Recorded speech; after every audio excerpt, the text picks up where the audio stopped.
Do you know which countries have the lowest GDP in 2024? GDP, or Gross Domestic Product, is a primary indicator used to gauge the health of a country's economy. It represents the total dollar value of all goods and services produced over a specific time period. It's a comprehensive measure of a nation's overall economic activity and a key tool to economic policymakers. Understanding GDP is critical in comprehending the state of an economy.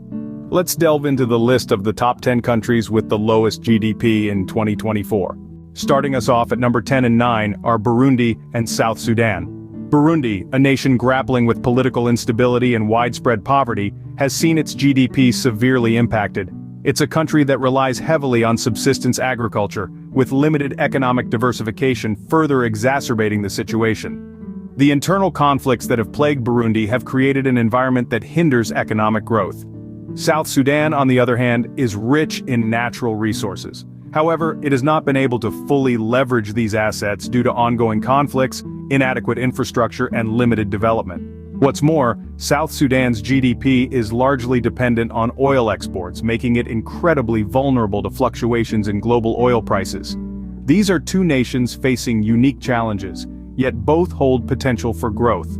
With the right strategies and policies, it's possible for them to improve their economic situations and climb up the global GDP ladder. Despite their challenges, both countries have potential for growth. At number 8 and 7, we have Malawi and Niger. Diving into the heart of Africa, we find Malawi, a predominantly agricultural nation. The majority of its population is engaged in subsistence farming. However, the country's economic growth is hampered by limited access to education, healthcare, and infrastructure, which contributes to its low GDP. Moving westwards, we encounter Niger, one of the least developed countries globally. Niger grapples with issues such as food insecurity, environmental degradation, and a high birth rate. Its economy is primarily agrarian, with agriculture accounting for a substantial portion of the GDP. Despite their economic challenges, both countries are rich in human and natural resources.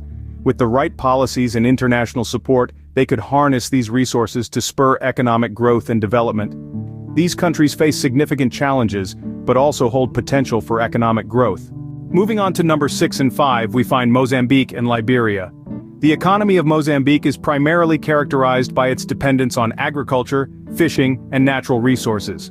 Despite being blessed with an abundance of natural wealth, the nation grapples with issues such as widespread poverty, corruption, and a vulnerability to natural disasters. These challenges significantly impact the nation's economic landscape, contributing to its low gross domestic product. On the other hand, Liberia, rich in natural resources like iron ore and rubber, is on a slow but steady path to recovery after years of civil war and political instability. However, it faces considerable obstacles, including poor infrastructure, limited access to education, and a high unemployment rate. These factors significantly influence the country's economic status, reflected in its GDP. Despite their struggles, both countries have the potential for economic improvement. They hold vast untapped resources and with the right policies and strategies, can turn their economic fortunes around.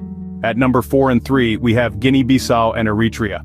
As we venture further down the list, we land in Guinea-Bissau. This West African nation is largely dependent on agriculture, with cashew nuts being its primary export. However, the economy struggles due to political instability, corruption, and a significant lack of infrastructure. These factors not only hinder economic development but also contribute to Guinea-Bissau's low GDP. Moving northeast to the Horn of Africa, we find Eritrea.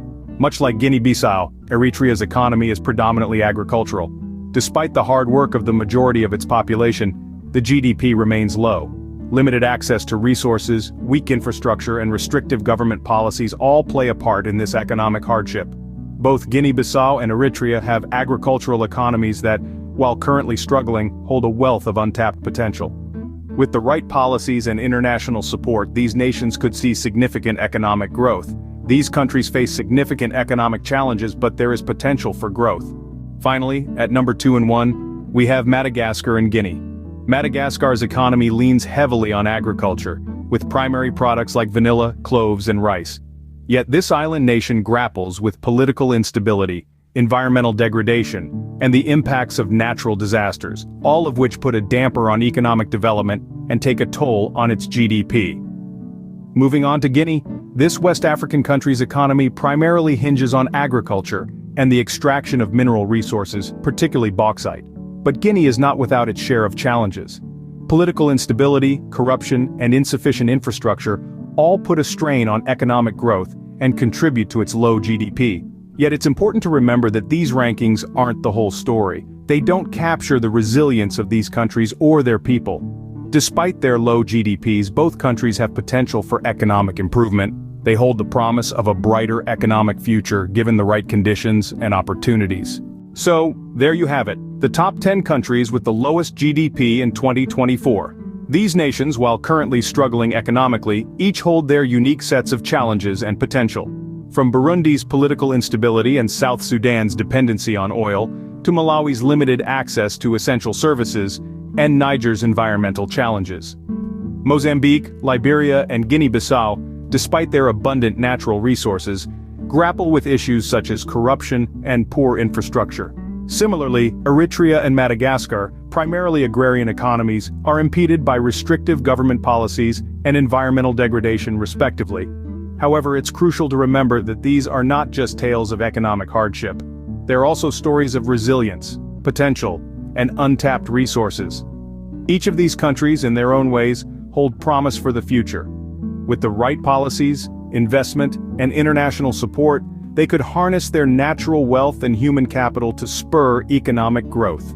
The journey towards economic prosperity is often long and arduous, fraught with challenges and setbacks. But as history has shown us time and again, it is a journey that is entirely possible. So let's not view these countries through the lens of their current struggles, but rather, let's see them for their potential and the opportunities they present. Despite their current economic situations, these countries hold promise for the future. After all, economic growth is a journey, not a destination.